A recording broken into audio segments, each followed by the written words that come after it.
గారు కథ ముగిసిందా? ఇన్ని సంవత్సరాలు చేస్తున్నాడు. చెట్టు నాటడం ఆయనతో ఇంకెవరు లేరా? నెక్స్ట్ జనరేషన్ ఇతను గుర్తుపెట్టుకుంటారా? మీ జర్నలిస్ట్ ఒకతను చెప్పిన దాన్ని బట్టి నేను ఇమ్మీడియేట్‌లీ రియాక్ట్ అయిపోయి, నిజమే గదా!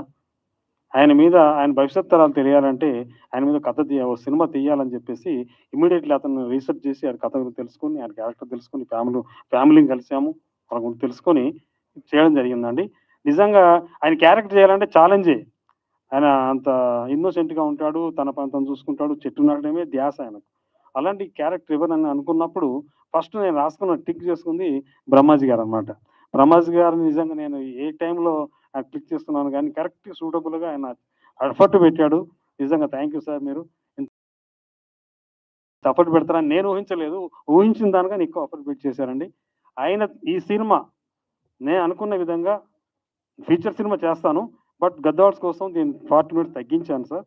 అయినా గూడా వాళ్ళు గవర్నమెంట్ వాళ్ళు దీన్ని గుర్తించి, జ్యూరీ వాళ్ళు గుర్తించి బెస్ట్ ఇచ్చారు. తప్పకుండా ఇది భవిష్యత్ తరాలకు మేము ఉన్నా లేకపోయినా ఈ సినిమా ఉంటుందని మేము అనుకుంటున్నాం.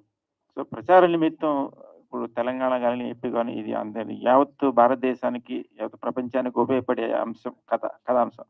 దీని ప్రచారం నిమిత్తంగానే స్కూల్స్ కానీ వాటికని ఆయన ప్లానింగ్ చేస్తున్నారా? దాన్ని షెడ్యూల్ చేశారా? మళ్ళీ సినిమాని చూపించడానికి సార్ పిల్లలకి చూపించడానికి. పిల్లలకా? యాక్చువల్లీ ఇది నిజమే. ఇది కమర్షియల్ సినిమా అని దీన్ని పోల్చొద్దు సార్. ఇది ఎప్పుడు కమర్షియలే. ఆయన ఒకటే చెప్పారండి. రామయ్య గారు ఎక్కువ మంది విద్యార్థుల్ని ఇన్స్పైర్ చేశాడాయన. ఆయన ఒకటే చెప్పేవారు. విద్యార్థులు, పిల్లలు మీరు భవిష్యత్ తరాలకు మీరే భావి భారత పౌరులు కాబట్టి, మీరు మీ పుట్టినరోజున ఒక చెట్టు నాటండి. మీ మిత్రులతో నాటించండి. అలా నాటితే ఎక్కువ మంది చెట్టు నాటడం వల్ల మన ఊరు, మన ప్రాంతము, మన దేశం పచ్చదంతా నిండిపోతుందని అని ఎక్కువ యూత్‌నే టార్గెట్ చేసి చెప్పేవాడు. ఈ సినిమా ద్వారా కూడా మేము ప్రతి స్కూల్‌లో వేసి గవర్నమెంట్‌ని రిక్వెస్ట్ చేస్తున్నాము. ప్రతి స్కూల్‌లో వేసి విద్యార్థులను ఫస్ట్ నెక్స్ట్ తరానికి మేమైతే కాజుతో అనుకున్నామో ఆ సంకల్పం విజయవంతం చేయడానికి విద్యార్థులతో తీసుకెళ్తాం ముందు ఈ సినిమాని. ప్రతి స్కూల్‌లో ఇది ప్రొజెక్ట్ చేసి దీన్ని విజయవంతం చేసి ఎప్పటికీ భావితరాలకు రామయ్య గారు బతికే ఉండాలని ఉండేట్టుగా దీన్ని మేము చేస్తాం. నమస్తే.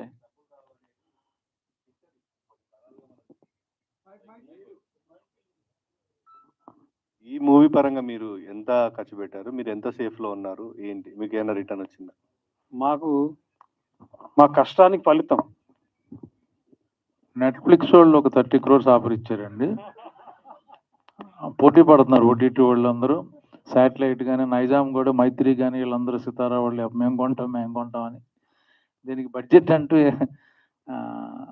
ఏం లేదు సార్. అందరూ హార్డ్ వర్క్, అందరూ ఫ్రీగా. ఈవెన్ భోజనాలు కూడా మేము స్కూల్లో చేసేవాళ్ళం. ఇక్కడ గవర్నమెంట్ స్కూల్లో షూటింగ్ చేస్తుంటే వాళ్ళు మాకు మధ్యాహ్నం భోజనం పెట్టేవారు. మా ప్రొడ్యూసర్ గారు స్పెండ్ చేశారు పోస్ట్ ప్రొడక్షన్ కానీ.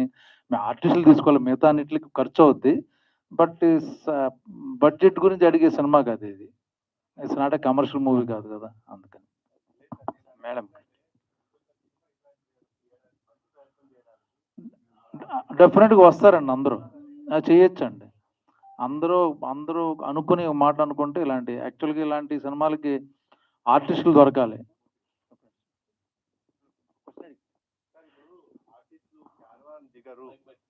అనే స్థాయి నుంచి ఇప్పుడు మీరు ఒక గొప్ప అడుగేశారు, ముందడుగేసినని చెప్పొచ్చు. ఎందుకంటే క్యారవాన్ కాదు సార్, కావాలంటారు దగ్గర అంటారు ఏంటి మీరు? ఐ మీన్ ప్రెస్ మీట్ కి వచ్చినా సపరేట్ గా మాకు క్యారవాన్ పెట్టండి అనే స్థాయికి ఆర్టిస్టులు వెళ్ళిపోయారంటే నిర్మాతకు అది భారమే.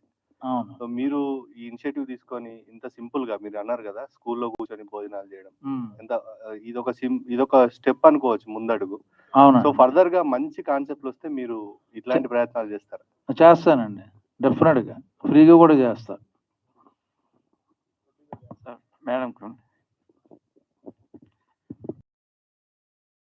సో యంగ్లో, ఓల్డ్, మిడిల్ మూడు క్యారెక్టర్లు కనిపించినాయి. సో దీనికి మీ తీసుకున్న ఇన్స్పిరేషన్ ఏంటి? అసలు ఎట్లా ట్రైనింగ్ అయినారు? డైరెక్ట్ చెప్పిన క్యారెక్టర్ని ఎలా మీలో బైహెడ్ చేసుకున్నారు? అసలు ఈ సబ్జెక్టు చేస్తే మీకు కమర్షియల్గా కానీ లేకపోతే లుక్ ఎలా ఉంటుంది అనుకున్నారు పబ్లిక్లో? అంటే డైరెక్టర్ గారు చెప్పారు, నేను ఇంత ఓల్డ్ ఎప్పుడు చేయలేదు, కాకపోతే యంగ్ టు ఓల్డ్ ఉంది కాబట్టి ఓన్లీ ఓల్డ్ అయితే చేయకపోయేదేమో మరి ఇంత అనేసి, కాకపోతే యంగ్ టు ఓల్డ్ ఉంది కాబట్టి ఇందు